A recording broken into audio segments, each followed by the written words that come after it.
বাংলাদেশের খেলা যারা দেখে তারা সত্যিকার অর্থে বেহায়া। না হলে কেউ বারবার বাংলাদেশের খেলা দেখে না। আমি নিজে আরো বড় বেহায়া।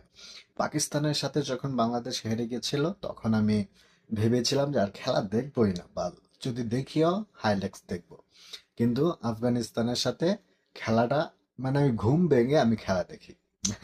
আশ্চর্যজনক বিষয়, ডিউটি থেকে এসে ঘুমিয়ে গিয়েছিলাম কিন্তু ঠিক টাইমে ঘুম ভেঙে গেছে। আর ঘুম থেকে উঠে না খাওয়া না গোসল না কিছু, সোজা খেলা দেখা শুরু করেছে। তো ঘুম থেকে উঠে খেলা দেখতে দেখতে পারভেজ ইমন এবং তানজিদ তামিমের ব্যাটিং দেখে, ট্রাস্ট মি, আমি বলতেছি যে আজকে খেলা দেখাটা হয়তো বা সফল। কিন্তু এমন একটা সিচুয়েশন ক্রিয়েট করেছে বাংলাদেশের প্লেয়াররা, যেটা তাদের রক্তে ব্লাডে মিশে আছে, যে এতটুকু না করলে তাদের ভালো লাগে না। এমন ভাবে কলাপস করেছে, উইকেটটা পতন হয়েছে, মানে বুঝাতে পারবো না এই ফিলিংসটা। যেই জায়গায় 0 উইকেটে 109 রান নিয়ে ফেলে, সেখানে 10 রান নিতে 6টা উইকেট নেয়।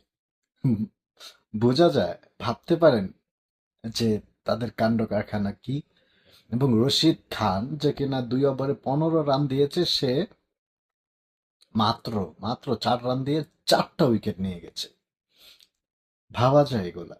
হাস্যকর। বাংলাদেশের খেলা দেখলে আসলে, মানে বাঙালি যারা তারা কষ্ট পায়, আর বাহিরের কান্ট্রির মানুষ ধারাভাষ্যকার যারা তারা কিন্তু মানে ঠাট্টা করে, মজা করে। পারভেজ ইমন এবং তানজিদ তামিমের ব্যাটিং দেখে ধারাভাষ্যকাররা অনেক প্রশংসা করছিল।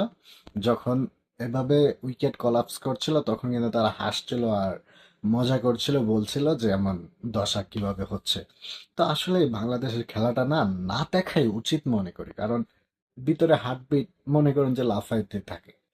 ওদেরকে কি বলবো, আমাদের হাতুড়ে ডাক্তার আছে কালাম মানিক, জাকির আলী প্রথম প্রথম ভালো খেলেছে এশিয়া কাপ থেকে এই পর্যন্ত, সব ম্যাচেই সে পারফরমেন্স করতে পারছে না। শামীম পাটোয়ারি, সে মেবি 15-20টা ম্যাচে হয়তো বা 2-1টা ম্যাচে ভালো খেলেছে, বাকিগুলাতে যা তা খেলেছে। তাদেরকে কেন নেই? তারা মনে করেন যে নুরুল হাসান সুহানের পা টিপে পা ধুয়ে পানি খাওয়া দরকার, কারণ নুরুল হাসান সুহান দেখেন এশিয়া কাপে 2টা চান্স পেয়েছে, ভালো করেছে, শুধু পাকিস্তানের বিপক্ষে করতে পারে নাই। আবার দেখেন এই ম্যাচে what a what a finishing, এটা প্রশংসার দাবিদার। সে যেই সিক্স মেরেছে আজমাতুল্লাহ ওমাজাইকে, এটা প্রশংসার দাবিদার। বাংলাদেশের খেলা দেখে কে কে এমন হার্ট প্রবলেম হয়, হৃৎপিণ্ড লাফাতে থাকে, কমেন্টস করে জানাবেন। আর খেলাটা কেমন উপভোগ করেছেন সেটাও জানাবেন। আল্লাহ হাফিজ।